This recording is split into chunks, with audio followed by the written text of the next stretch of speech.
चार माउस ने 2 सप्ताह तक ना कुछ बोले चुपचाप ध्यान करने का निश्चित किया। उन्होंने अपने इस अभ्यास प्रतीक के रूप में एक मोमबत्ती जलाई जो कि उन्हें हर वक्त ये याद दिलाती रहे कि उन्हें बिना कुछ बोले बस ध्यान करना है। इसके बाद उन माउस ने ध्यान करना शुरू किया।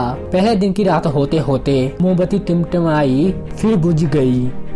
ये देखते ही पहले मौक ने कहा, अरे नहीं, ये मोमबत्ती तो बुझ गई। दूसरे मौक ने कहा, हाँ, हमें बात नहीं करनी चाहिए, हमने कुछ भी ना बोलने की कसम खाई थी। तीसरे मौक ने कहा, तुम दोनों को बोलने की क्या जरूरत थी। चौथा मौक हंसा और बोला, हा, मैं अकेला हूँ जिसने नहीं की। दोस्तों, उन सभी के बोलने के अलग अलग कारण थे। चारों में से प्रत्येक ने बिना कुछ सोचे तुरंत ही अपने विचार रख दिए। उनमें से किसी ने भी स्थिति को सुधारने का प्रयास नहीं किया। उसी आश्रम में उन चारों के अलावा एक बुरा बुद्धिमान मोह भी था। वह बिना कुछ बोले उनकी तरफ ध्यान देने बिना ही चुपचाप ध्यान करता रहा। इस तरह से बुद्धिमान मोक ने बिना एक शब्द बोले उन चारों को ही उनकी गलती का एहसास करा दिया, जो कि वो चारों बोलकर भी कर नहीं पाए। बिना सोचे समझे जरूरत से अधिक बोलने पर हमें खुद ही लोगों के सामने शर्मिंदा होना पड़ता है। एक समझदार व्यक्ति कभी भी बिना मांगे किसी को सलाह नहीं देता, क्योंकि वह जानता है कि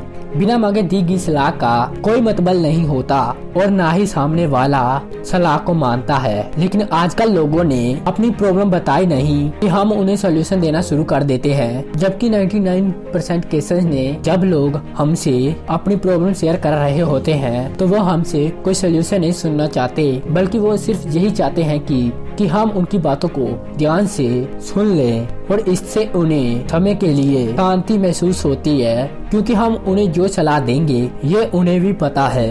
हर इंसान को पता होता है क्या सही है क्या गलत है। इसलिए अगली बार हमसे कोई अपनी प्रॉब्लम शेयर करे, हम उसकी बात को ध्यान से सुने, उसे सलाह देना ना शुरू कर दे जब तक कि उसने मांगी ना हो, क्योंकि सामने वाला इंसान बस हमसे इतना ही चाहता है हम उसकी बात को ध्यान से सुन और समझे। ये बात तो आप लोगों ने भी सुनी होगी, हम जितना कम बोलते हैं उतने ही समझदार होते जाते हैं, और इसके उल्टा भी उतना ही सही है। जो जितना बुद्धिमान होगा वह इतना ही कम बोलेगा